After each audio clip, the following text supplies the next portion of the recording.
Bueno, ahora sí, buenos días. Buenos días a todos y a todas. Bienvenidos a esta nueva sesión de la Agenda Virtual HD, desarrollada por el Exploratorio de Humanidades Digitales de la Universidad de Antioquia. Mi nombre es Almari Gutiérrez, soy la coordinadora del exploratorio y me gustaría informarles que esta sesión está siendo grabada y posteriormente la vamos a subir para su visualización en nuestro canal de YouTube. La idea de esta agenda es crear un espacio amplio y diverso de divulgación y reflexión sobre las humanidades digitales en Colombia y en Latinoamérica. En esta oportunidad nos acompañarán Liliana París Borda y Juan Sebastián Méndez. Liliana es editora y humanista digital. Su investigación-creación está centrada en la materialidad, cultura y ecosistema editorial.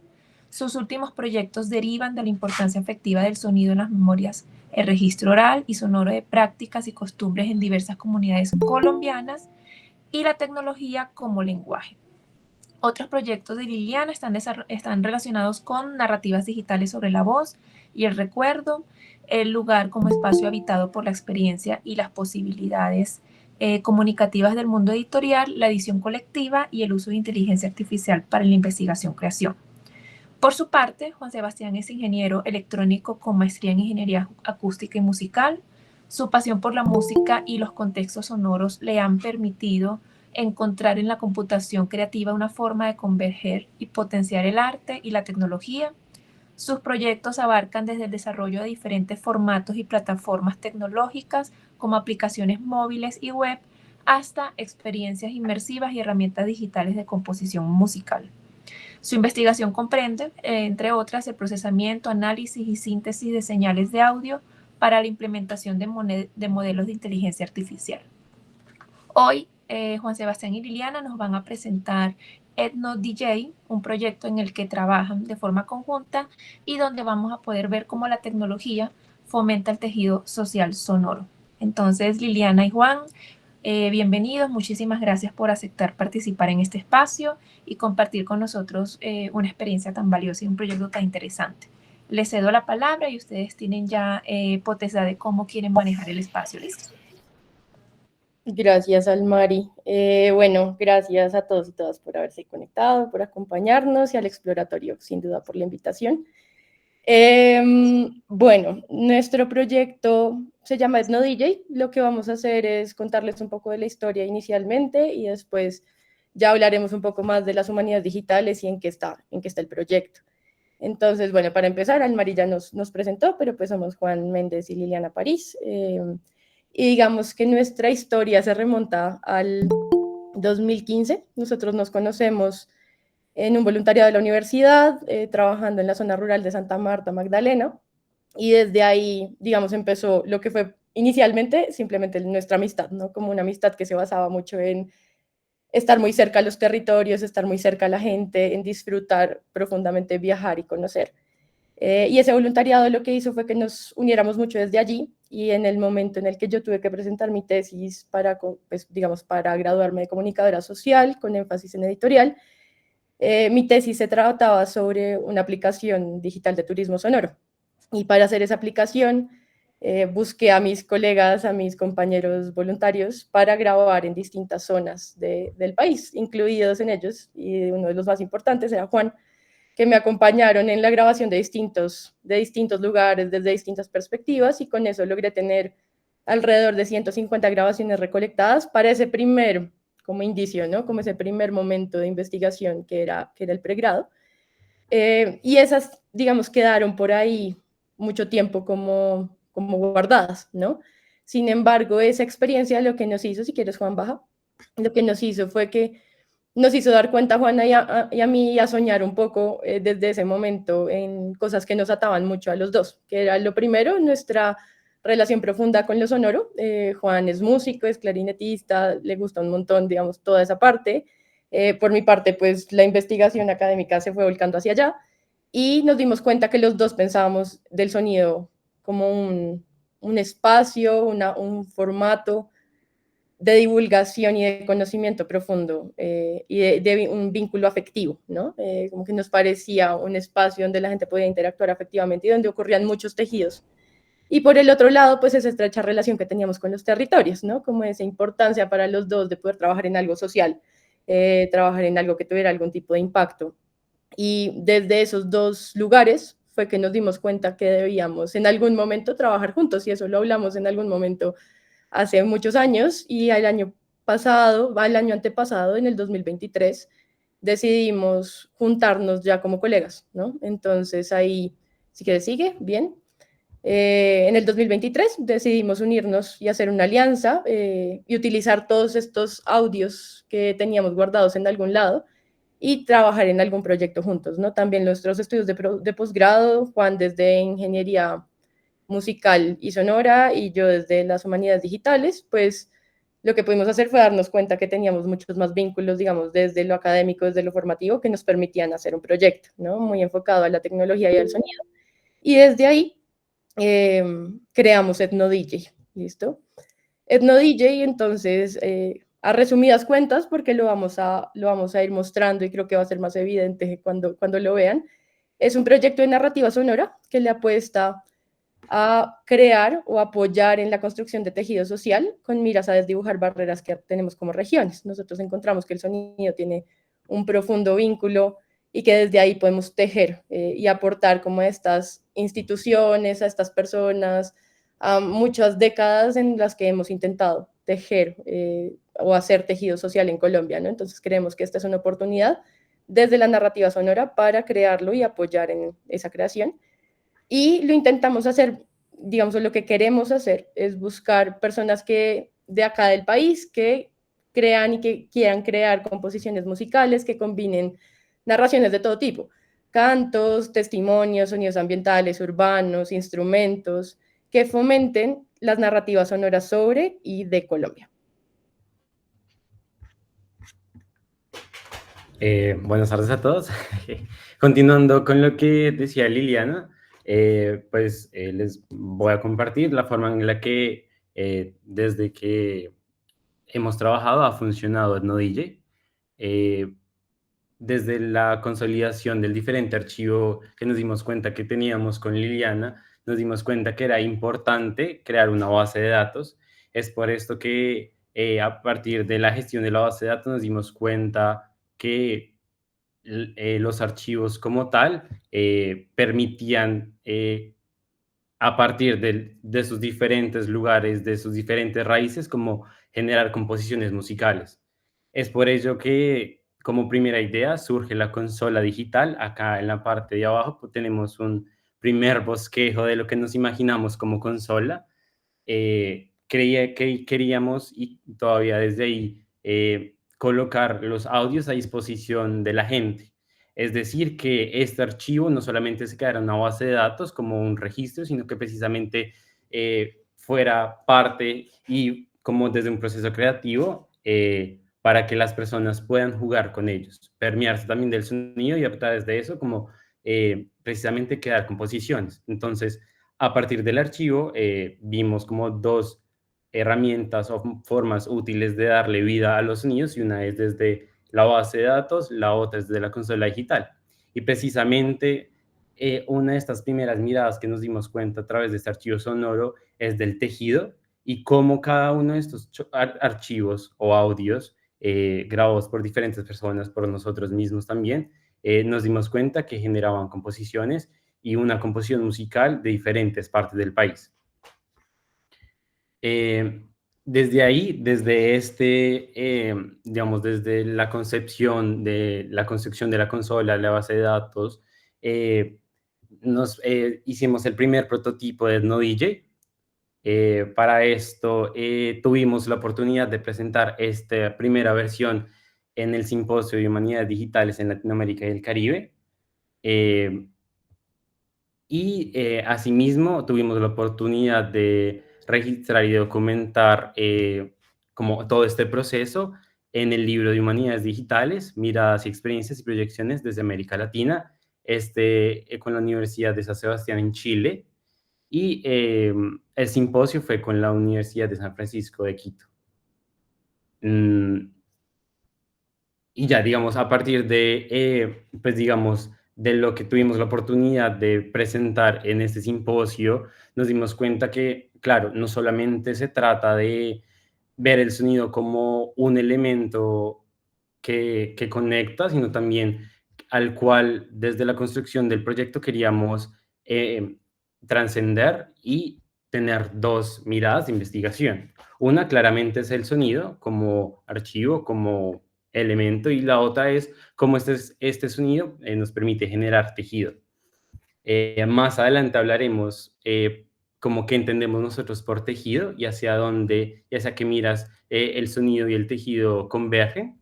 Sin embargo, pues el objetivo de nuestra presentación en este espacio es precisamente mostrar la evolución que ha tenido EtnoDJ a una segunda etapa enfocada en mejoras desde el tejido, pero también presentar acá cómo las diferentes herramientas y tecnologías nos han permitido pues estar donde estamos y pues avanzar más allá y llegar donde queremos llegar desde EtnoDJ. Bien, entonces, digamos, esta primera etapa que ya documentamos estuvo muy basada en la parte sonora, en lograr cumplir como ese primer objetivo, ¿no? Entonces, vuelve ahí, bueno, eso. Si quieres, sigue. Listo. Entonces tuvimos, digamos, dos retos principales de esta primera etapa. El primero era el tema de los datos y de ahí tuvimos, digamos, unas miradas, digamos, tres miradas específicas. La primera era que traíamos un archivo, digamos, una documentación, un archivo sonoro que teníamos guardado hace mucho tiempo, que no habíamos revisado. Entonces fue cómo cogerlo, revisar los derechos que teníamos, revisar la calidad, porque muchas de estas grabaciones no funcionaban bien para el objetivo que teníamos ahorita, ¿no? Tal vez funcionaban para lo que habían sido creadas en su momento, pero ya no pensando en hacer música. Entonces fue un poco el ejercicio de desempolvar y seleccionar. Y de ahí vino como el tema de curaduría, de cómo utilizar estos datos de la mejor manera. Entonces era intentar crear categorías donde pudiéramos alojar esas grabaciones y generarles una serie de metadatos para poder entender qué estaba pasando, ¿no? Entonces, poder saber para la composición musical, que ya lo vamos a hablar más adelante, qué tipos de sonidos necesitábamos, de qué regiones eran, de qué tipos de sonido eran, si eran de naturaleza, si eran cantos, si eran personas hablando, para poder empezar a pensar cómo se tenía que desenvolver y desarrollar la consola. Y para eso también hicimos, pues si quieres pasa y ya cuento lo de los mapas.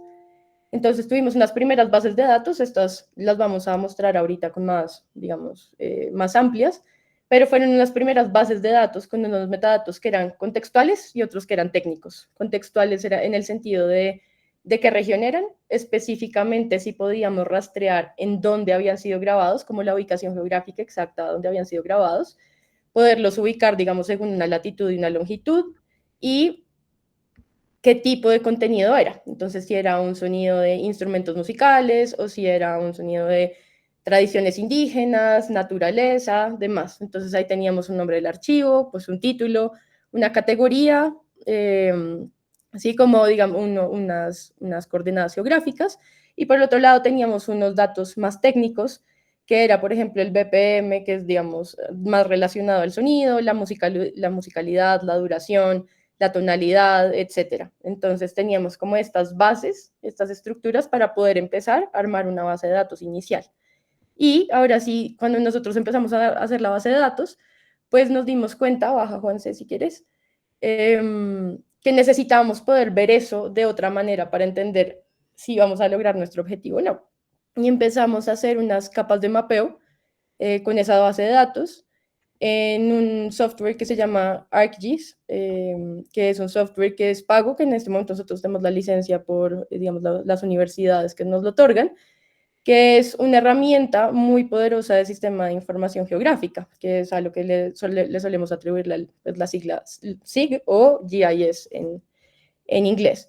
Y es una tecnología que está basada en los lenguajes de programación C++ y Python, que nos permite relacionar esa base de datos con esas ubicaciones. También, digamos, hemos utilizado la herramienta de QGIS, que es una herramienta gratuita. Sin embargo, lo hacemos o lo empezamos a hacer en ArcGIS porque tiene unas herramientas narrativas mucho más avanzadas. Tiene la posibilidad de hacer algo que se llaman los story maps, que es poder cruzar los mapas, hacer, digamos, algún tipo de animación entre ellos para poderlos analizar y poder contar narrativas, y desde ahí pues nos servía mucho y aprovechar pues que tenemos el recurso. Entonces, en estas primeras capas fueron los primeros sonidos que plasmamos en la primera versión de la consola, que es el primer mapa que pueden ver. El siguiente es los puntos de que están en la consola, que son en azul, versus los puntos que teníamos en morado, que eran otros sonidos del archivo. Y después las de abajo son los audios que tenemos dentro de la consola en la primera etapa, vistos desde sus categorías y vistos desde las regiones, como esas grandes categorías de región Caribe, Amazónica, Andina, Pacífica, Orinoquía, para poder entender pues qué tanto nos podíamos aproximar al tejido o no, porque para nosotros era vital que por lo menos en la primera edición o desde la primera edición, pues ya hubiera una relación entre regiones, por ejemplo, ya para nosotros era un elemento vital, pero pues que ha significado bastantes retos que ya hablaremos digamos, en lo que encontramos en esta etapa y cómo lo estamos trabajando ahorita.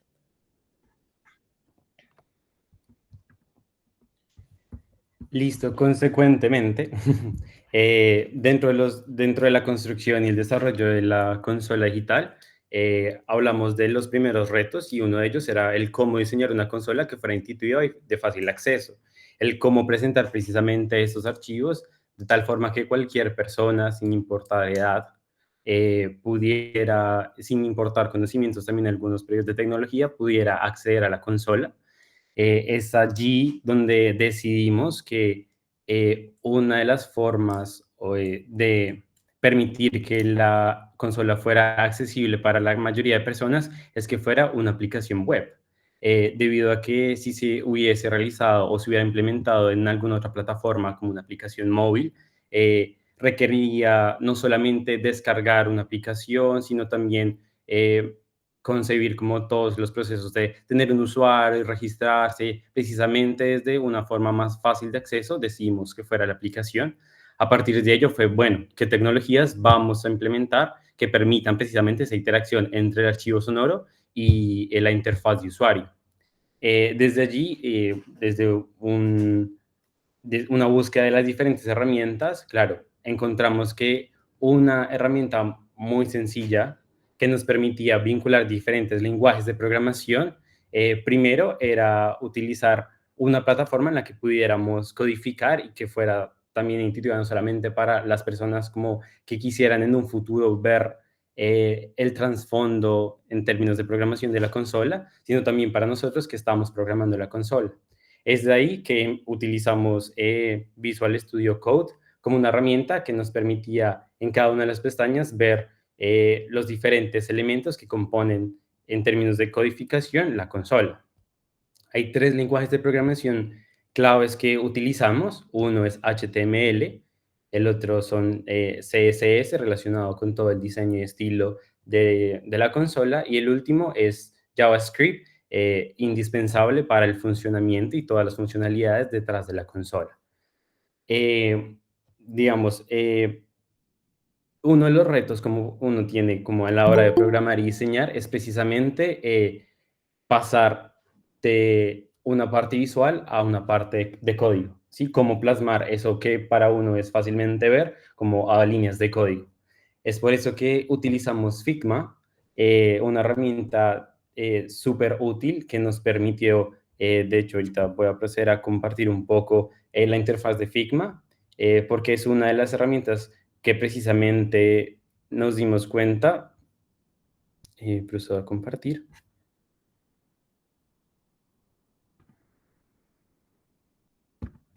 Perfecto. Ahí ya se está compartiendo. Sí. Gracias.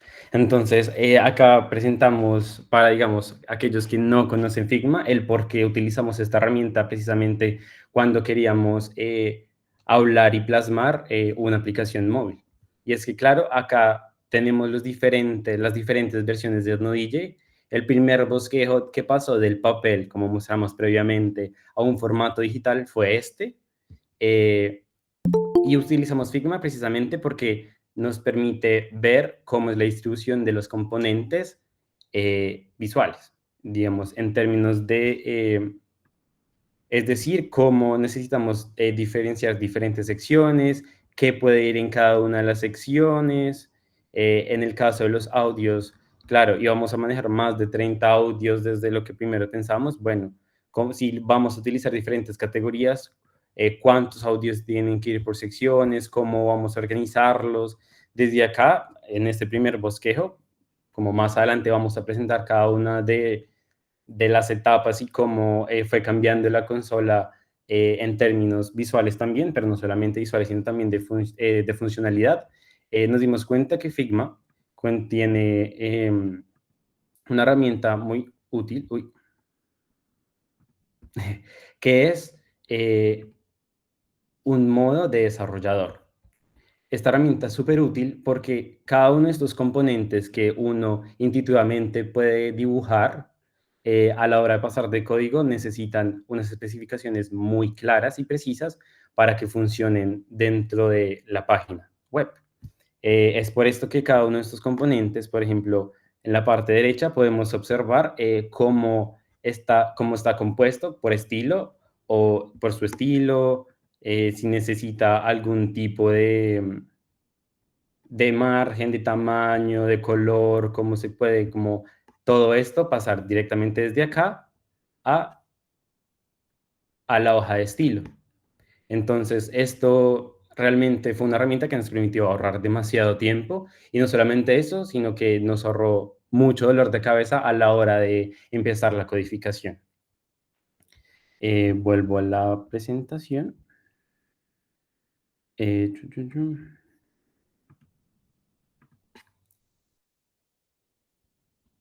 Chu, chu, chu. Ay.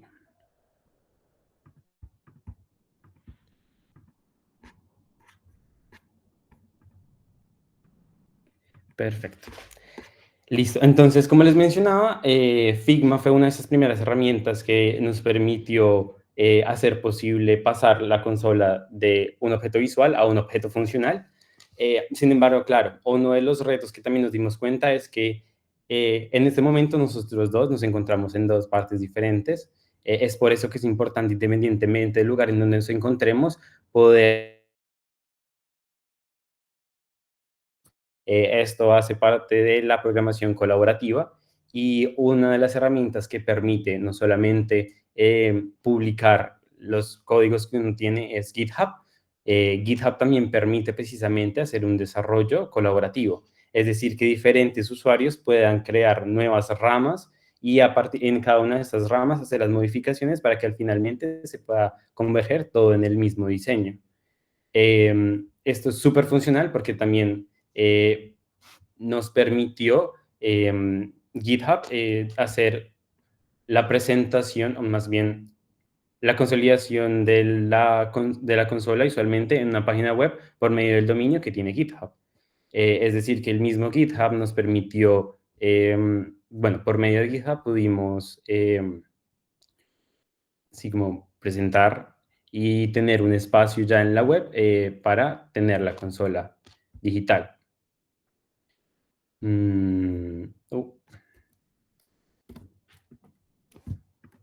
Perfecto. Entonces, bueno, a partir de estas herramientas tuvimos este primer bosquejo de la consola digital. Acá claramente podemos ver, digamos, ciertas secciones. La consola está compuesta por la sección de controles y la sección de audios. En la sección de audios decidimos clasificar nuestro archivo sonoro en 5 diferentes categorías, todas con un propósito musical. Una es armonía, otra es melodía, otra categoría es ritmo, fondo, que son ritmos como ambientales, que van, como que pueden acompañar constantemente cualquier composición, y adornos. Cada una de estas secciones, como tal, tiene en sí un botón para silenciar y que esta sea la única sección que suena, silenciar a las otras secciones y pues un sistema de encendido y apagado de la consola. digamos, este fue el primer prototipo funcional de la consola como tal, implicó ciertos retos a la hora de incluir y de conectar los audios a la web. Para esto utilizamos la API como la aplicación de interfaz que contiene los diferentes buscadores para que JavaScript pudiera reproducir como, y gestionar todos los audios. Como que esa fue la forma en la que desde la página web también se pueden utilizar audios y es por medio de la API, que es una aplicación de interfaz que permite conectar los audios y todo lo que está dentro del repositorio de GitHub con la parte visual, que pues ya podemos observar acá. Entonces, a partir de esta primera etapa, nos dimos cuenta que, bueno, estamos en un proceso de aprendizaje, que claramente siempre van a haber cosas por considerar.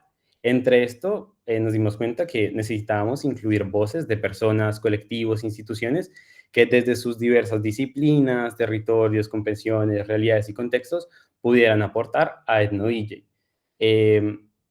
Dentro de esto nos dimos cuenta que, claro, si nuestra base de datos, que tenía una gran cantidad de audios, necesitábamos abarcar más territorio, debido a que, claro, Colombia es un país muy extenso. Y nos dimos cuenta que con las diferentes voces y con diferentes alianzas podríamos llegar de manera sonora a cada uno de los rincones del país. Claro, entendiendo que hay ciertas limitaciones territoriales que precisamente nos dimos cuenta con el ejercicio de la cartografía, en la cual para nosotros dos es y sería muy difícil como tener un archivo un poco más completo. Entonces, esa mirada de las nuevas alianzas como que nos permitió también entender de que este proyecto necesita de muchas miras también. Otro aprendizaje está relacionado al cuidado de los datos, en que precisamente como vamos a trabajar con archivo, como el trabajo de la base de datos y las composiciones, no solo desde una posibilidad técnica, sino también desde la ética, el respeto de ciertas prácticas y una observación profunda a lo que incluimos y por ende excluimos. A esto se refiere prácticamente que muchos de los audios que nosotros contamos, entre ellos están cantos indígenas, muchos ritos indígenas, que precisamente conseguir este audio como algo sagrado, que para las personas también es sagrado, hacer un uso de esto como de manera ética es súper importante. Entonces, claro, hay un ejercicio también de curaduría que pues hemos estado estableciendo, pero también tenemos que tener presente como a la hora de saber qué audios vamos a usar, qué audios van a estar presentes, precisamente si se habla de alianzas, qué audios pueden ser partes de la consola, como cuáles de ellos podemos cambiar algunos componentes musicales, sea su temporalidad, sea su tonalidad. Entonces, como hacer una curaduría de los datos, como fue algo que caímos en cuenta y como que hemos estado desarrollando a través de esta segunda etapa. Y nos dimos cuenta que lo colaborativo hace parte del Nodille como columna vertebral. Es decir, que las composiciones por parte de los usuarios, que surgen de la consola, también mejorar la accesibilidad y la experiencia del usuario, eh, y que esto, como mencionaba anteriormente, fuera de libre acceso y que permitiera que sea compartido. No sé si Liliana ahí me podrías como complementar un poco al respecto. Sí, digamos que partiendo de la base, como también de las humanidades digitales, ¿no? Como de pensar en estos accesos libres, no solo de que la gente pueda utilizarlo, ¿no? No se trata simplemente de que la gente pueda entrar y acceder, que sí, como esa parte de accesibilidad, pero también nos importa mucho que la gente pueda ver cómo se hizo, ¿no? Como que haya una documentación de cómo está hecho este proyecto, que se pueda replicar, que se pueda, digamos, utilizar en otros contextos. Una de las cosas que nosotros hemos pensado también a largo plazo es que haya más personas, digamos, o comunidades específicas donde podamos ir a enseñar este tipo de programación, ¿no? Como que las personas puedan adaptar estos códigos, puedan insertar sus propios audios, puedan hacer como unas, en términos más como de música, como unas remezclas, ¿no? Como de esto bajo sus contextos. Entonces no es simplemente hacer la consola para que alguien la utilice y ya, sino es que de verdad entiendan qué hay detrás y la puedan utilizar también para sus proyectos. Y de esa manera podemos entender o podemos estarnos relacionando más a que realmente sea libre y compartido, como además fue el origen de la web, ¿no? Que era esta intención de Berners-Lee de que fuera un espacio libre, global y compartido, pues que hoy no es un espacio libre, global y compartido desde muchas miradas, pues sí poder un poco también hacerle un eco a esa intención. Y es que a nosotros no nos interesa que esto sea privado de alguna manera, sino precisamente que pueda ser explorado por otras personas, no solo desde los audios, no solo desde la composición, sino también desde su misma programación. Perfecto, sí. Listo. Y bueno, continuando, digamos, con esto de la importancia de que las personas puedan tener también acceso a lo que hemos hecho y lo que vamos a hacer, nos dimos cuenta que la documentación y el registro es importante para que el proceso quede no solamente documentado, sino que también se puedan compartir los resultados de cada una de las etapas y ver cómo el enfoque de Ethnodigy se va transformando también a medida de que el proyecto se va transformando. Digamos, acá quiero resaltar un poco el hecho de que, claro, para generar documentación y para generar recordación, también es importante que el proyecto tenga una identidad. Es por eso que a partir de ahí fue como, bueno, EthnoDJ, más allá del nombre y más allá de la idea, como es importante que le transmitamos desde sí, como una identidad, poder conceptualizar y visualizar de algún modo el proyecto cómo transgrede, cómo, pues, y se va consolidando. Entonces, reconociendo precisamente que EthnoDJ ya transmutó y va más allá de una simple consola, dijimos como, hey, es importante que creamos una identidad y que a partir de eso como podamos visualizar de diferentes formas como que queremos transmitir desde lo que es EthnoDJ. Entonces, bueno, ahí vino pues la etapa 2, que realmente es como esto que hemos hablado, ya lo hemos presentado, está documentado en el libro, está documentado en el simposio, pero queremos mostrar un poco más qué ha pasado en esta segunda etapa, que hoy es como la primera vez que la presentamos, que está basada, como dijo Juan Sebastián al inicio, en esta idea del tejido, ¿no? Entonces, cuando pensamos en todas esas cosas que hemos aprendido y todo lo que queremos hacer, pues nos dimos cuenta también que nuestra relación con el tejido no es solo desde el tejido social, que sí es la base y siempre será la base de este proyecto, y es como aportar a la construcción de país, ¿no? Creo que siempre va a ser como el motor principal de los dos, y es cómo aportar desde ahí, y desde ahí cómo tejer entre regiones, cómo poder generar como esos vínculos, por más intangibles que se vean, esos vínculos que a través de la música pues se pueden suscitar. Pero nos dimos cuenta que para hacer todo eso, pues no, solos no lo podíamos hacer, y que tampoco, no solo porque no lo podamos hacer, sino porque no queremos hacerlo. Queremos hacerlo con más personas, queremos aliarnos con más gente. Por ejemplo, en este tema de la identidad, que ya la vamos a presentar, pues también en reconocer nuestras propias limitaciones y también nuestro propio espacio de trabajo y decir, bueno, necesitamos más apoyo, ¿no? Entonces se vuelve un tema de tejido, vuelve un tema de tejido no solo desde lo social, sino desde, espera un segundo, al anterior, eso.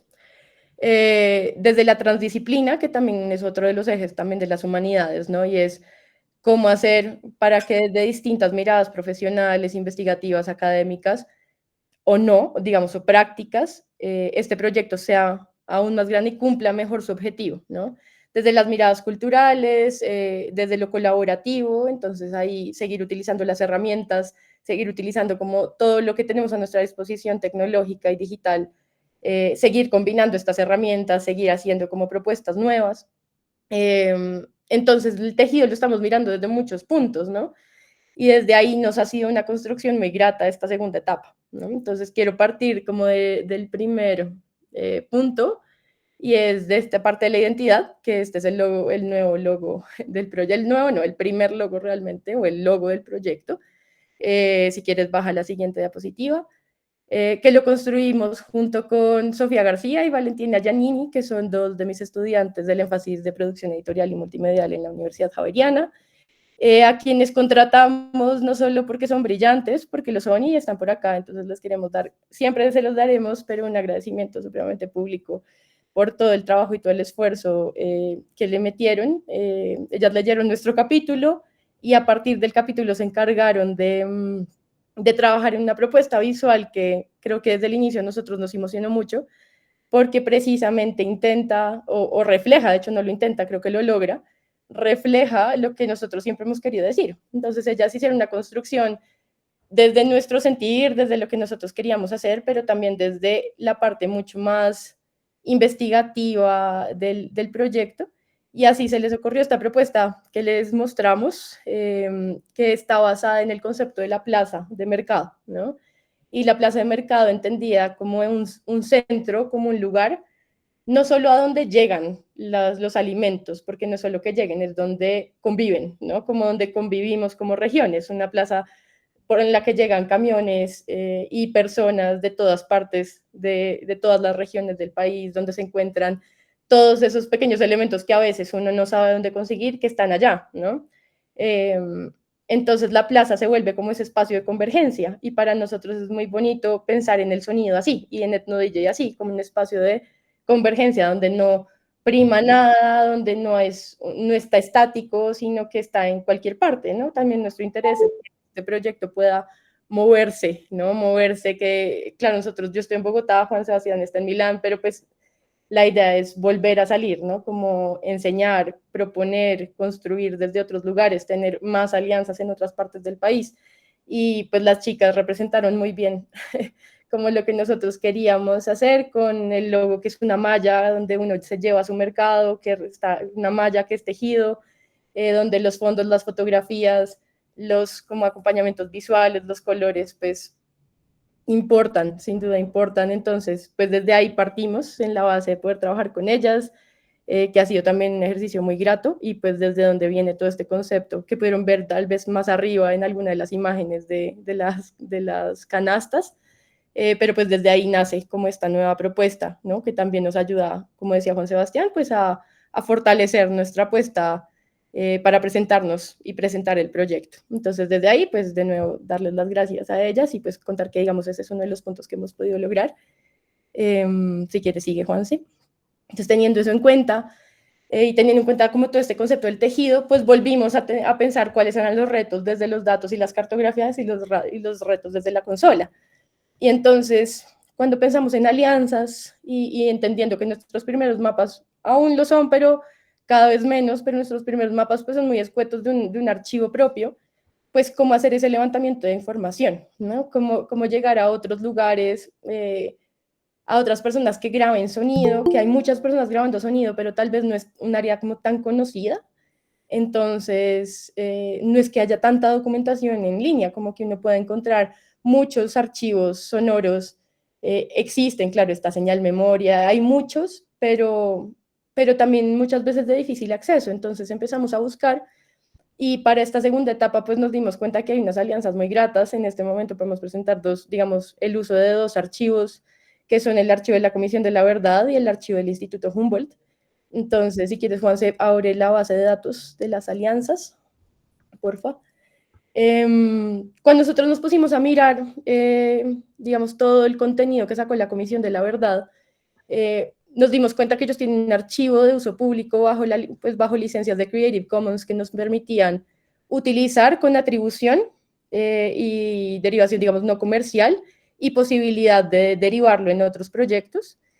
Nos dimos cuenta que todos los archivos de la Comisión de la Verdad tenían esa licencia. Entonces, desde ahí, pues fue un trabajo de muchísimos, pues de varios días de revisar todo el archivo, y eso que todavía ni siquiera lo hemos terminado de revisar, porque también hay una parte documental audiovisual de la que podemos sacar mucho material, pero estuvimos revisando los materiales sonoros que tienen y empezamos a registrarlos. Algo que pues que ha sido muy interesante es las descripciones y los metadatos con las que cuenta la comisión. Entonces, ahí pudimos poner las descripciones, una categoría adicional en la base de datos, que es el contexto de las grabaciones, que, por ejemplo, en nuestros primeros audios no las tenemos, ¿sí? No contamos con las descripciones que hayamos hecho en el 2017 o en el 2016, contando eso, dónde había pasado, en qué contexto, cómo había sido, quién lo había grabado. No tenemos eso, mientras que acá pues nos encontramos con la grata descripción de las personas que grabaron, de qué era lo que estaban escuchando y qué era lo que estaba pasando. Y eso pues también nos sirve mucho para poder entender cómo cuidar esos datos, ¿sí? Cómo trabajar con ellos, cómo ser más cuidadosos, cómo entenderlos. Entonces, digamos, los de la comisión también pudimos encontrar otro tipo de grabaciones que nosotros no teníamos, y es, por ejemplo, sumar las categorías, por ejemplo, de las narraciones del conflicto armado, ¿no? Como no solo la naturaleza, los cantos, como estas cosas o identidades más culturales, sino también encontrarnos con testimonios que son muy importantes de narrar. Entonces, eso también ha sido muy grato. Y por otra parte, el Instituto Humboldt, que tiene un archivo absurdamente amplio de las aves también tienen de anfibios, mamíferos, demás, pero sobre todo de aves. Si quieres, baja un poquito, Juanse. También fue muy grato, pues, primero aprender de pájaros y segundo, darnos cuenta que hay grabaciones de 1992, de 1995, de 1998, de distintas especies. Muchas de estas especies, hay miles de grabaciones registradas de una especie, pero en partes totalmente distintas del país.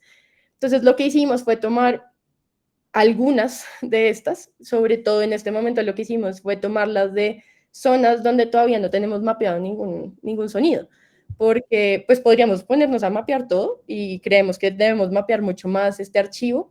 Sin embargo, ante la cantidad de registros que tenemos ahorita, pues se pondría un porcentaje muy amplio de aves versus otro tipo de sonidos, otras categorías. Entonces decidimos en este momento, para la presentación de ahorita, mostrar otras regiones que no habíamos podido mapear. Y así pudimos llegar a zonas pues muy distintas. Entonces este que está mostrando José Sebastián es como nuestro audio principal, como nuestro mapa principal, el inicial, y cuando lo corremos utilizando ArcGIS, pues podemos ver cómo se empiezan a mapear otros sitios, ¿no? Entonces, desde ahí, pues ha sido muy, muy enriquecedor ver otras zonas, sin embargo, también muy frustrante darnos cuenta que las zonas que mapeamos, pues siguen siendo de unas regiones similares, ¿no? Que seguimos teniendo el Guainía, sí, como Guainía, Bichada, toda la parte del Putumayo, Amazonas, pues tenemos un poco más, pero no tanto, y las partes de arriba del Chocó, Sucre, además, norte de Santander, Arauca, donde todavía nos falta muchísima información, ¿no? Entonces, bueno, ese ha sido como uno de los procesos. Y por otra parte, digamos, tenemos una base de datos de alianzas con las que queremos pedir los permisos. Entonces, esas no las tenemos registradas, o sea, no tenemos las grabaciones, pero sí empezamos a hacer la base de datos para poder solicitarles a ellos una alianza que nos permita tener eso, porque no sabemos qué tipo de licencia tienen. Entonces ahí empezamos a encontrar parques nacionales naturales de Colombia, empezamos a encontrar paisajes sonoros en extinción y otras entidades. Mucho tiene que ver con USAID, por ejemplo, de grabaciones que están registradas, pero que necesitamos pedir acceso. Entonces, estamos, digamos, desde ahí. Y ahí, pues, lo más importante de ese proceso, ya puedes volver a la presentación, Juanse, fue el tema de, pues, o es el tema de las licencias, ¿no? Vuelve a la presentación. Esos son, digamos, el mapeo de esas nuevas, de esas con los permisos. Entonces, es como hacer ese manejo de licencias y eso que implica en la consola. Eso ha sido como la nueva pregunta. Listo, referente a la consola, dentro de estos cambios en esta nueva versión fue como, bueno, vamos a incluir la identidad visual, eso que antes nos imaginábamos un poco frente a los diferentes colores que tenía Colombia y por eso esos colores los elegimos en la primera consola, fue como, bueno, vamos a hacer la consola como parte de toda la identidad de Ethnodj. A partir de eso incluimos nuevas funcionalidades, mejoramos algunas que estaban, entre ellas que cada una de las secciones pudiera controlar el volumen específico y asimismo que hubiera una pausa de reproducción general de toda la consola. Como nos dimos cuenta que, claro, la consola nos permite también crear composiciones, uno de los mayores alcances que queríamos para esa versión fue precisamente que los usuarios de la consola pudieran quedarse con la grabación, con una grabación de lo que pues están creando con la consola. Eso permite que veamos precisamente estas composiciones de las consolas como un tejido sonoro en el que cada uno de los archivos sonoros y de cada uno de los audios que tenemos de las diferentes regiones del país, de las diferentes costumbres y de diferente naturaleza convergen en una sola composición. También, claro, nos dimos cuenta después de contemplar de que, claro, algunos de los archivos que vamos a utilizar no solamente son archivos, sino tienen un nombre, tienen una ubicación, tienen un contexto, precisamente que el usuario pudiera tener más información de cada uno de esos archivos. Por eso, como un primer bosquejo, y muy desde la identidad de la plaza de mercado, cuando el usuario descarga algún audio de la consola, viene consigo una factura, la factura de grabación, en donde pues acá podemos ver una imagen en la que pues están los diferentes audios y pues la fecha y hora en la que fue creada la consola, la composición en la consola. La idea es que en un futuro haya más información de los audios y que pues esté mucho más alimentada esta factura. Uop. Y bueno, es así como pues les vamos a presentar la última versión de la consola. En términos de funcionalidades, procedo a compartir con el audio. Eso.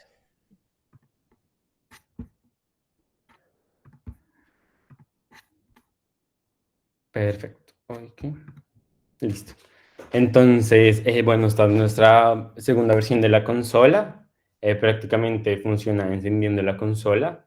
Incluimos su logo y los colores identitarios.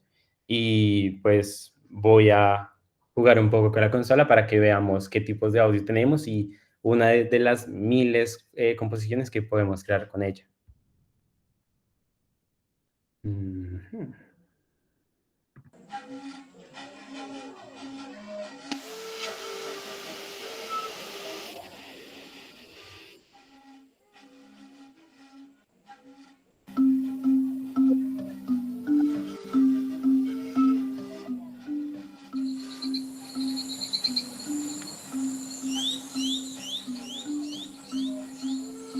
Voces a 300, pausas a 300, preparadas a 300, esteros a 300, voces a 300, pausas a 300, preparadas a 300.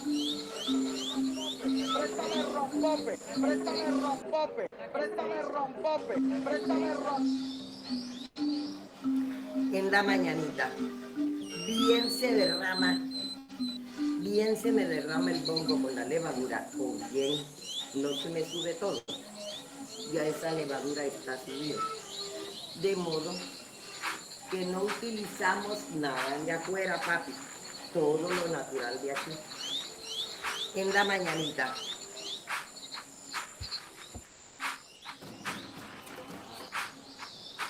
Me falta mi gente allá en el manglar, sacando la piangua dentro del raizal.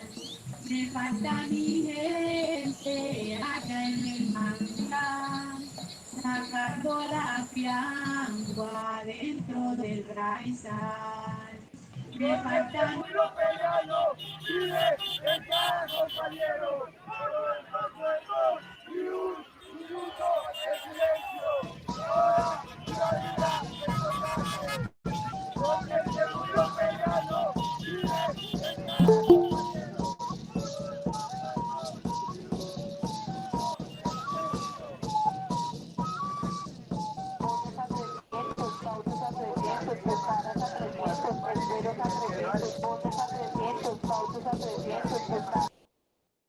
¿Listo?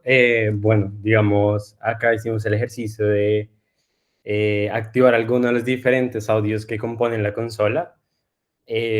También hicimos el ejercicio de grabar y pues voy a proceder a descargar el audio.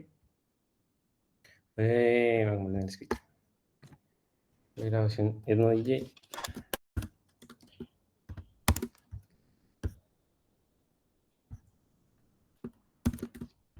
Y aguardar la grabación. Entonces vamos a escuchar la grabación que quedó. sacando la piangua dentro del raizal. Me falta muy peleando y está compañero. Y un minuto de silencio. Porque se murió peleando y está compañero.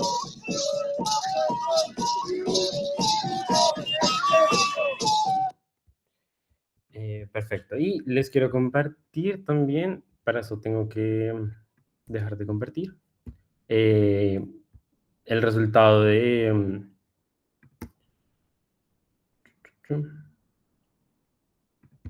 el resultado de la factura. Y para esto lo encontramos acá. Un segundo. Factura ethnic.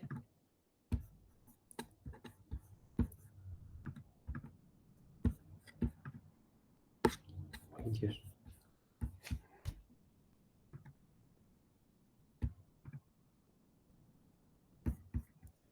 Igual ahí la estábamos viendo. Ah, bueno, perfecto. Yo me hice un 8. Está bien, ahí está. Listo, entonces acá podemos observar pues la fecha y la hora de creación de la composición, los diferentes audios, un tambor al ritmo del porro con alegre, el parque, bueno, un ave en el Parque Nacional de los Páramos, el canto de Me Falta Gente, un audio del paro nacional, música del pueblo arhuaco y audios de la marcha del 20 de julio en Bogotá. Un total de 6 audios y pues muchas gracias por usar Erno DJ. Entonces, bueno, El cierre de la presentación. dale. Ya. Tío. Ahorita.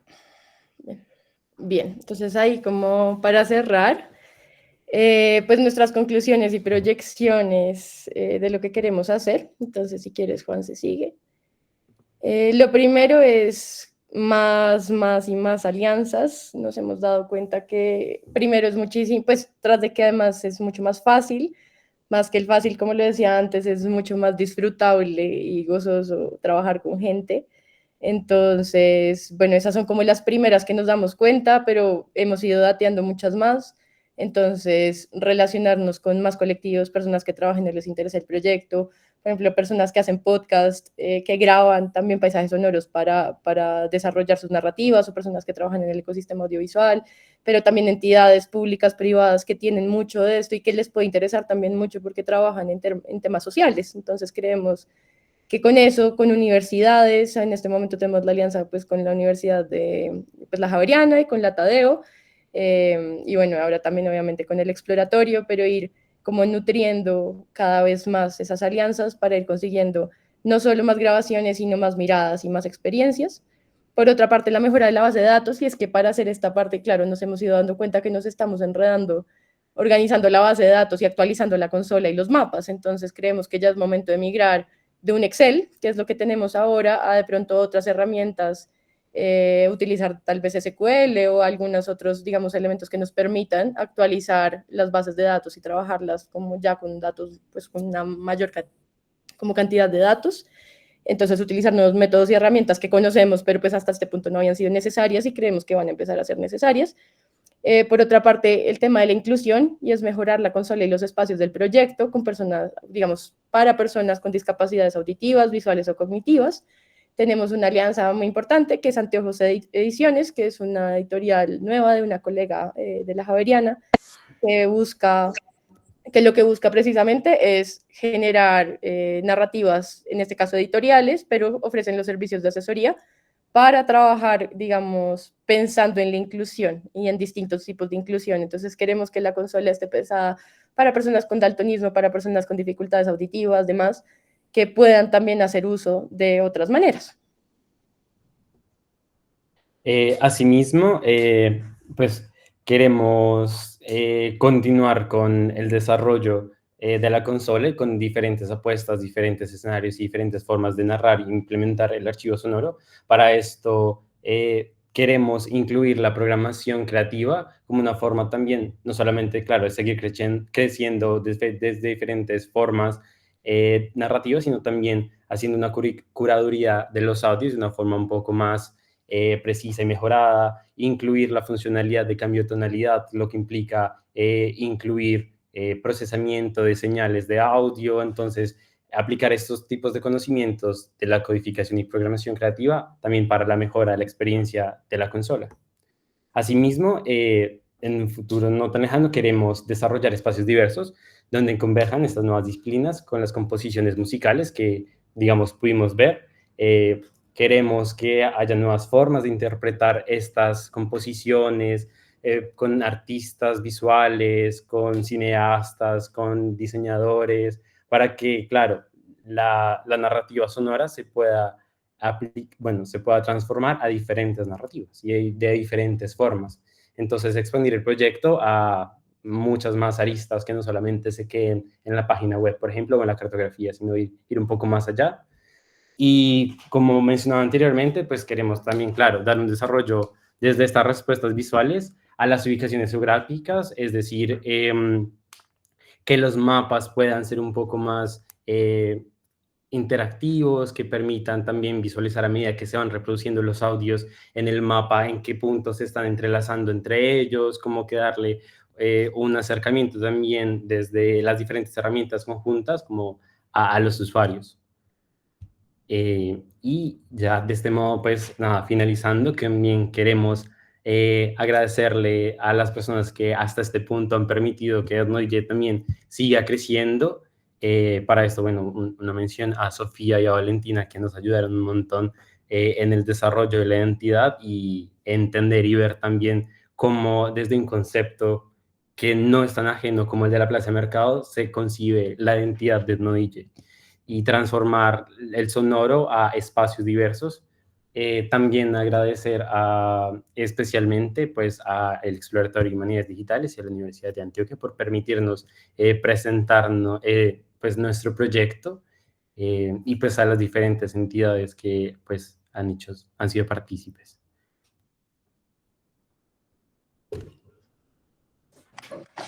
Bueno, muchísimas gracias, Liliana y Juan Sebastián. Estoy de acuerdo con lo que dice Dana, por ejemplo, en el chat. Me parece que es un proyecto no solamente muy valioso en el propósito, sino que en el contenido y estéticamente es un proyecto muy lindo. Entonces lo felicito también por ese trabajo que están desarrollando. Gracias a ustedes más bien por aceptar unirse con nosotros en este espacio, dar a conocer un trabajo tan interesante. Y vamos a ceder este espacio para preguntas, comentarios de las personas que están acá conectadas. Pueden abrir micrófono, dejarlos en el chat y los compartimos con Liliana y Juan Sebastián. No sé si hay alguna pregunta por acá.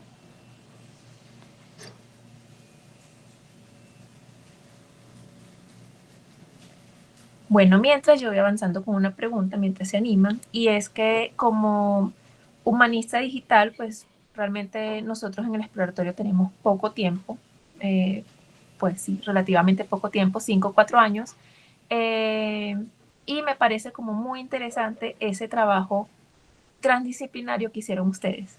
Me pareció, viendo los perfiles y además que en la presentación contaron cómo fue ese encuentro, me pareció muy interesante ver cómo se dio esa alianza entre Liliana con su perfil más humanista y Juan Sebastián con su perfil más en ingeniería, ¿cierto?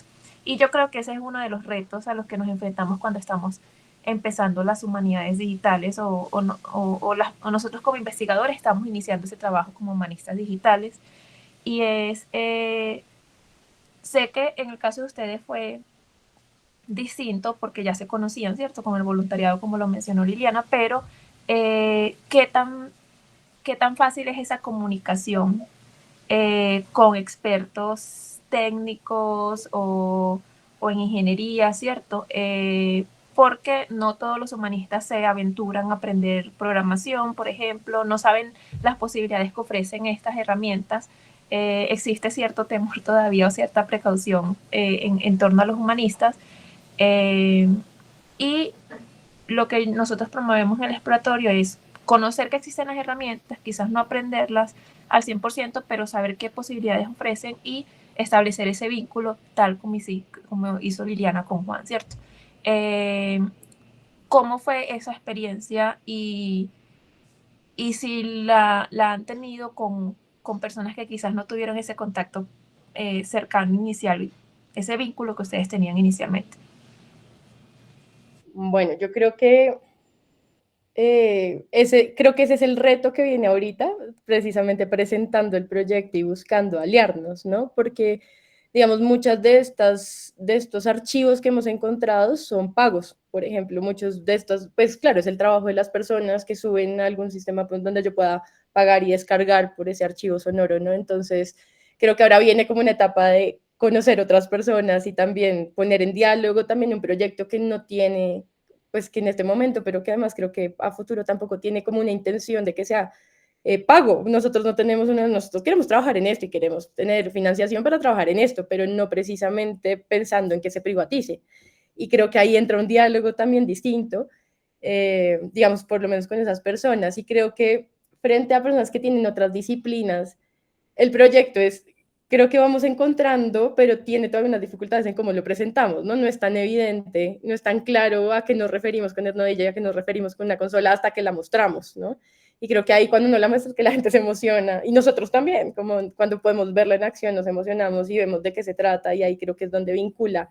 Yo creo que la consola lo que hace es vincular, que la gente le emocione a ser parte, o eso es lo que nosotros queremos hacer, y creo que esa va a ser un poco la ruta.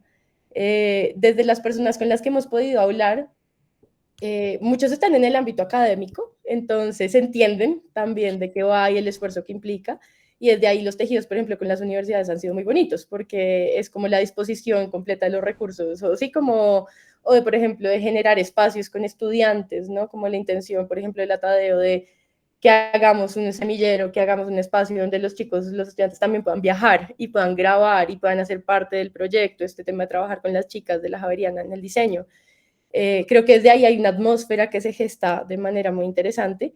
Y creo que con los humanistas es muy interesante mostrar las personas que trabajan en sociología, antropología, además, es muy interesante porque es una forma muy creativa de mostrar unas realidades, ¿no? Y creo que desde ahí hay un vínculo muy interesante para gestar esas relaciones. Pero no, hasta este momento no nos hemos realmente lanzado a presentar esto a gente que no entienda como también el esfuerzo que implica, ¿no? Creo que hemos estado muy rodeados también de nuestros colegas, de nuestros, sí, jefes, ex jefes, personas que están cerca de nosotros, que conocen este mundo, ¿no?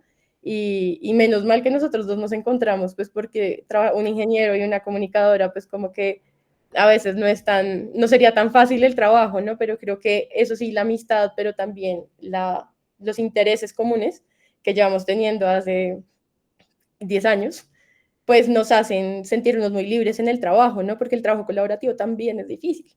También es difícil poner la palabra de todas las personas a la par.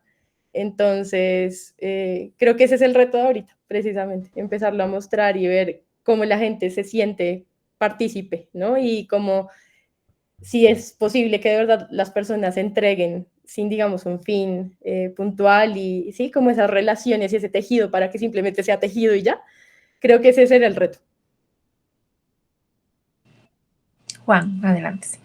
No, yo ahí quería compartir un poco y es que, claro, digamos, también de los retos que teníamos a la hora de construir y de construir este proyecto es que, claro, en términos de humanidades digitales hay mucha terminología que yo como ingeniero no entiendo y que en su área Liliana muchas veces o me informa, me corrige de forma muy, así como apropiada, así como me permite, claro, entender un poco más, como por ejemplo esto de la curaduría que en las humanidades digitales es súper importante el saber, bueno, de qué manera se manejan los archivos. Claro, para un ingeniero es como, para mí entra una señal de audio y listo, yo hago con ella y hago y deshago. Claro, el entender de que, claro, no solamente es un archivo, sino que ese archivo también comprende muchas cosas más atrás, como cosas también de lenguaje de programación que quizás Lilian, digamos, no tiene muy clara, el cómo explicarnos, como que también tener esos medios de comunicación y tener una comunicación constante al respecto, como, y un diálogo también muy abierto, del como, esto no lo entiendo, o qué quieres decir con esto, o qué te imaginas con esto, como que eso también nos permitió de que pues pudiéramos consolidar las ideas. Y precisamente hablando desde los espacios colaborativos de comunicación, como sería el reto con estas nuevas alianzas, con estas nuevas personas que también quisieran ser partícipes del proyecto, como en ondas de seguir creciendo. Muchas gracias. No sé si hay alguna pregunta o comentario del público que está acá conectado.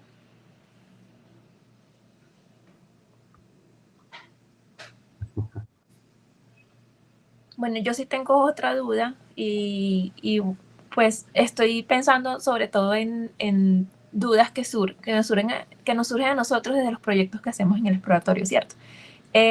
¿Cómo están enfrentando ustedes?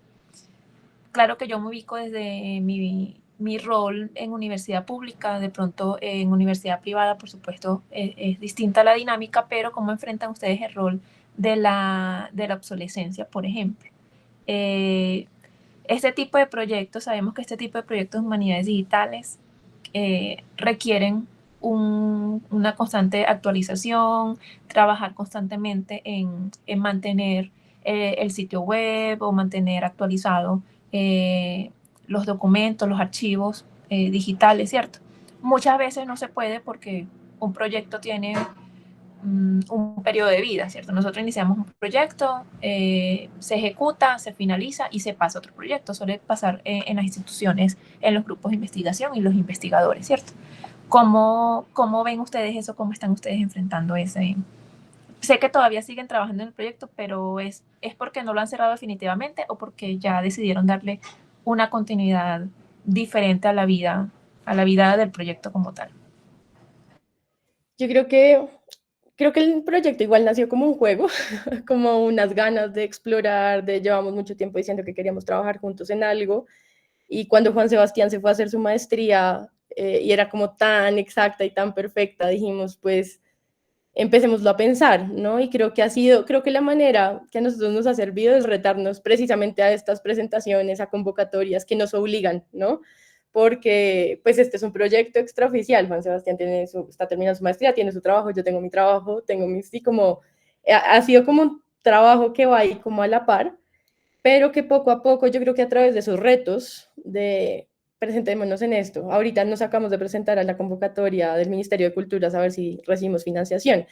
Y nos hemos dado cuenta que eso, presentarnos al libro, presentarnos al simposio, hacer esta charla, pues son los pies que nos hacen no dejar el proyecto, pero más que eso, lo que nos ha dado como cuenta o noción de que es un proyecto que queremos hacer a largo, o sea, que en el que nos queremos mantener, ¿no? Yo creo que para los dos ha sido un reflejo de las carreras profesionales, de cómo este proyecto consolida también esas carreras.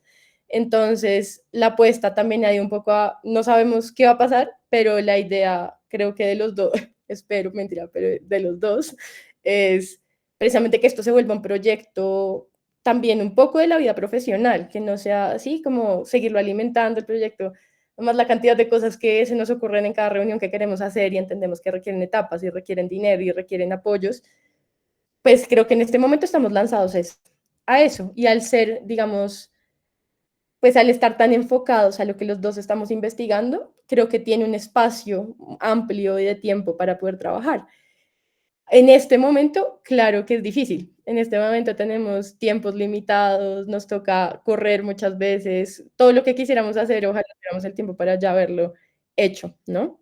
Entonces, pues desde ahí, pues seguir, creo que la respuesta es un poco seguir empujando hasta donde nos dé, pero con la mira de que sea el proyecto, ¿no? Como que sea tal vez a esa cosa transversal y más fuerte, donde ojalá podamos tener más equipo, que el proyecto ande no solo a través de nosotros dos, porque se vuelve difícil y Juanse, digamos que es el que más está metido en la parte de la programación, pues implica también unos esfuerzos, ¿no? Pues para los dos, desde seguir armando el archivo, buscar las alianzas y programe y programe y programe y vuelva a programar, pues es difícil, pero también creo que por eso hemos elegido, por ejemplo, lenguajes de programación que sabemos que no necesitamos pagar, por ejemplo.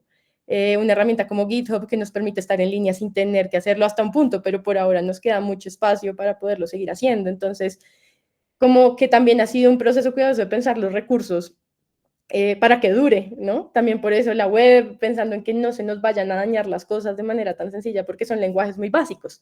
Y creo que ese uso de lenguajes básicos nos ha permitido mantenernos, ¿sí? Como decir, esto pues se puede seguir con unos bajos costos, pues de manera prolongada. Creo que esa sería como mi interpretación. Bueno, esperemos que sí. Muchas gracias. Con nosotros ya tenemos acá una alianza que esperemos que les sirva para crear red, ¿cierto? Y Claro. bueno, Julián dejó en el chat una pregunta.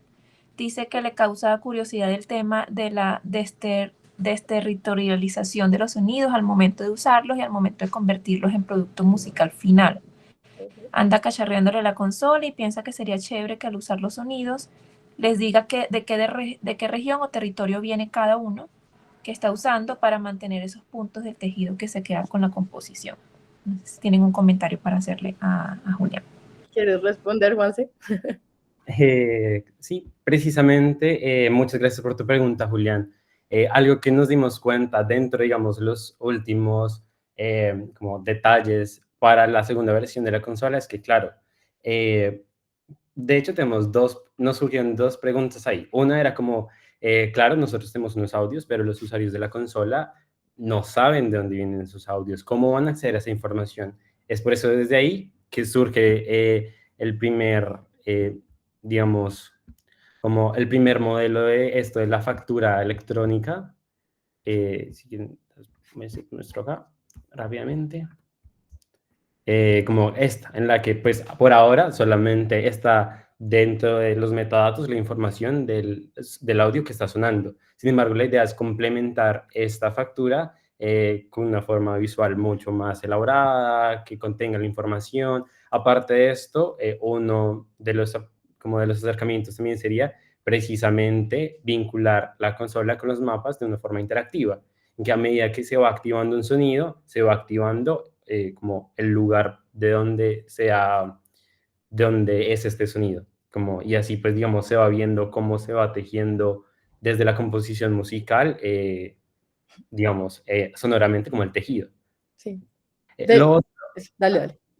No, y lo otro es que dentro de uno de los audios que incluimos en la consola, nos surgió una pregunta y es que, claro, que hace parte también del cómo nos pensamos el archivo y el almacenamiento pues, de la base de datos. Y es que teníamos un audio que, claro, lo grabamos en Bogotá, pero tiene, bueno, es como un bambuco y un pasillo. Entonces nos dimos cuenta que, claro, el bambuco viene pues, de la zona del Tolima, del Huila, como esta región andina, en la cual, claro, cómo queremos y desde dónde queremos también vincular estos archivos, si es desde el lugar de donde son, entonces atamos este archivo o lo geolocalizamos como si fuera en Bogotá, que fue donde se grabó, o si lo geolocalizamos en un lugar de donde viene. Y nos dimos cuenta que, claro, hay muchas dinámicas sociales que han hecho que los sonidos por sí mismos viajen.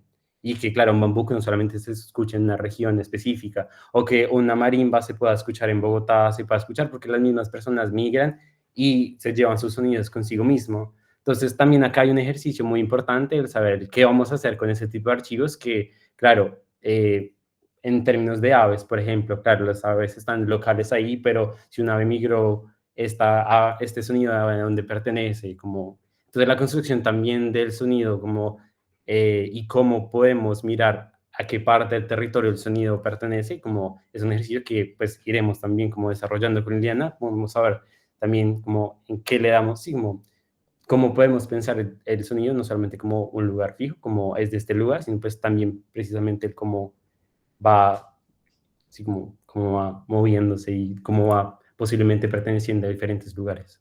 Sí, yo solo quería sumar que esa cajita en la consola, la cajita donde está el logo, que es una cajita como un espacio gris que siempre ha existido, fue pensado desde el origen porque queríamos que ahí se activara el mapa, ¿no? Ahí en este momento ese mapa no existe, pero siempre hemos querido que ahí salga el mapa y que cuando uno prenda los botones salga la información, como que se prenda la zona, salga el nombre, sí, como que haya una información mientras uno va componiendo que ese mapa desde ahí se vaya activando, ¿no? Como que no sea solo como, ay, yo voy experimentando y ya está, sino que voy experimentando y a la par voy viendo, ¿no? Como voy viendo y voy interactuando con el país, voy entendiendo eso de quién es o de, sí, cómo se llama el título, ¿no? Y en qué parte está ubicada o en qué región es, que nos parece que es vital para precisamente poder mostrar, pues, no solo que se está logrando el objetivo, sino pues lograr lo que nosotros queremos y es que la gente vea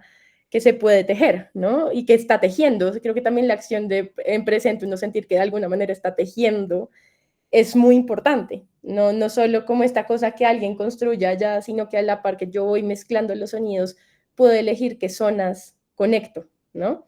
Y eso nos parece vital. Eso es un desarrollo que llegará, como que llegará, ya veremos cuándo, porque igual, claro, implica un sistema muy distinto de programación, ¿no? Implica un mapa, unas coordenadas, una activación, una relación sonido, sí, como latitud, longitud, pero pues ya creo que vamos llegando hacia allá, ¿no? Creo que eso ya lo vamos viendo más claro, pero esa sería la idea, porque de hecho, Julián, que gran colega y amigo que viajó con nosotros en muchos de estos espacios, pues precisamente cuando nosotros construíamos esto, pues era pensar eso, era cómo hacemos esto de la mejor manera también para honrar lo que nosotros hemos aprendido, no caer en los errores. Y creo que ese es el riesgo y el miedo constante, y es no caer en errores éticos, de cuidado. Por eso nos parece muy importante tener el contexto. Ojalá tuviéramos el contexto de esos sonidos del 2017 para poderlos tratar de manera distinta. La conclusión con lo del bambuco y el pasillo el otro día fue,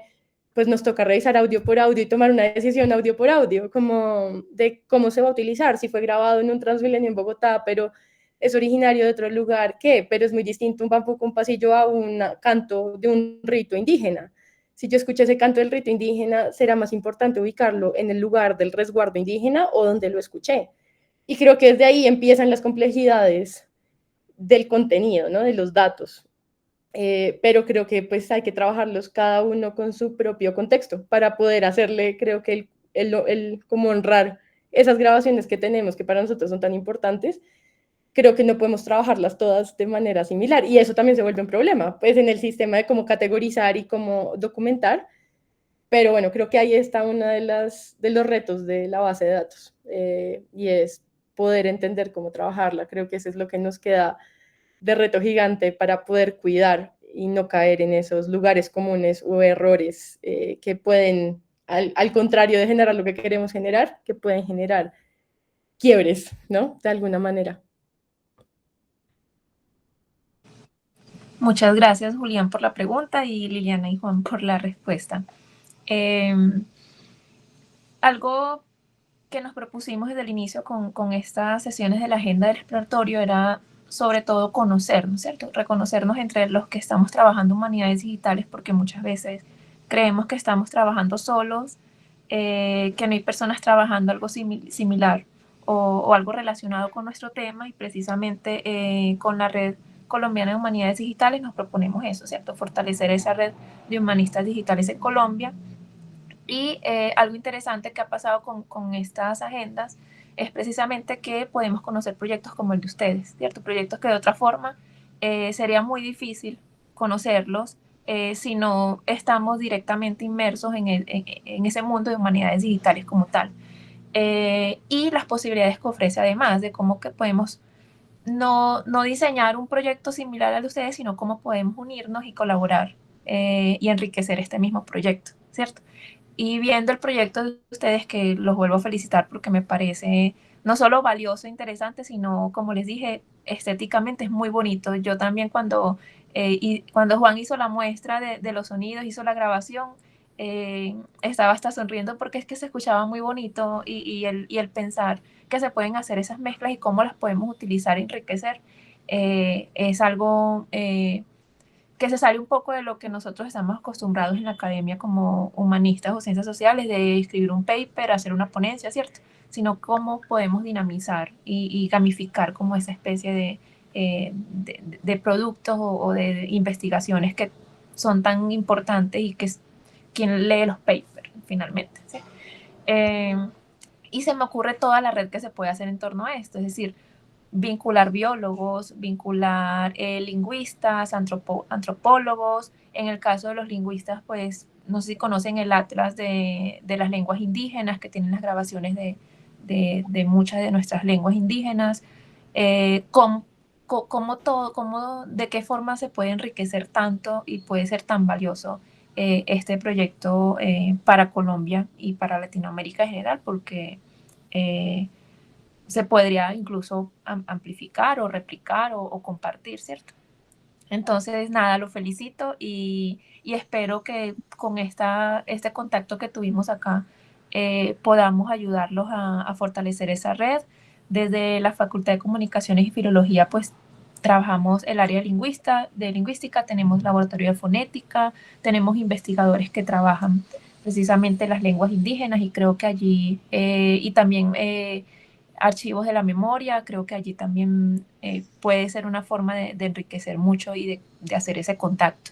Y eso sin entrar, estoy hablando como en el tema de la producción del aporte como tal, pero sin entrar al tema de la difusión, ¿cierto? O sea, el uso que puede tener esto para los docentes, para los bibliotecólogos, los archivistas, me parece que es muy valioso cómo esto puede enriquecer justamente eh, ese conocimiento como social de nuestro país, ¿cierto? Entonces, muchas gracias de nuevo por estar acá. No sé si hay algún otro comentario que tengan los asistentes o Liliana o Juan quieran hacer algún comentario final. No, pues por nuestra parte, también Juanse, si quieres decir algo, obviamente, pero por nuestra parte es el agradecimiento total, ¿no? Como por el espacio, por el apoyo, y sin duda creo que lo que decía ahorita de que creemos que este es un proyecto que queremos que sea transversal en nuestra vida, implica y porque lo queremos, trabajar con más gente, ¿no? Entonces no se necesita, tampoco se necesita ser ingeniero de sonido ni comunicador, ¿no? Es un proyecto que también abre mucho las puertas a que cualquier persona pues con unas nociones como de contexto, sí, como un espacio reflexivo pueda grabar. Entonces, eso es también a lo que queremos llegar, ¿no? Que eventualmente los usuarios puedan mandarnos audios, ¿no? Y contarnos qué grabaron, e incluirlos y ver cómo las personas pueden ir modificando la consola con los audios de todo el archivo, ¿no? Porque ahorita es muy estática. Tenemos una base de datos que no podemos insertar, pero lo que queremos es que haya una base y que uno pueda ir jugando con sus sonidos y que la gente haga parte, ¿no? Entonces, agradecerles a quienes se conectaron, sin duda, que para nosotros es muy emocionante y lleno y cargado pues, de mucho cariño, ¿sabes?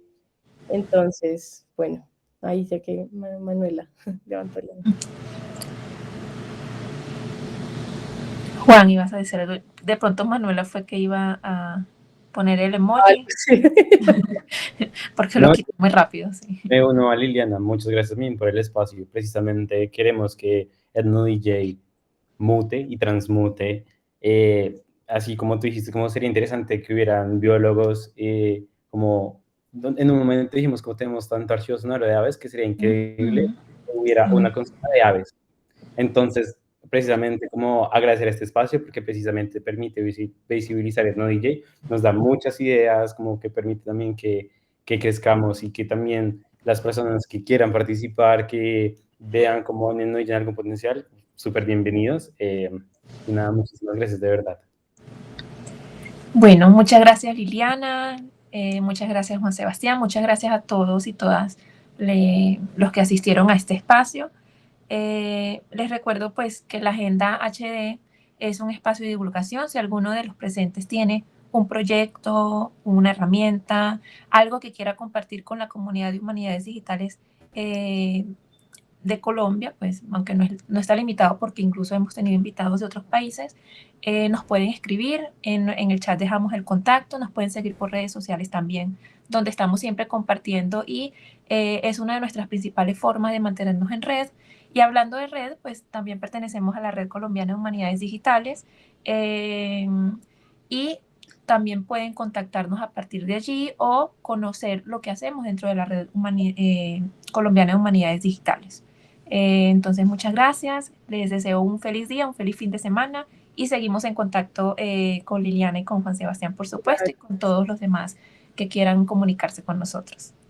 Anmari, muchas gracias. Feliz tarde para ti. Lo mismo. Hasta luego. Estén muy bien.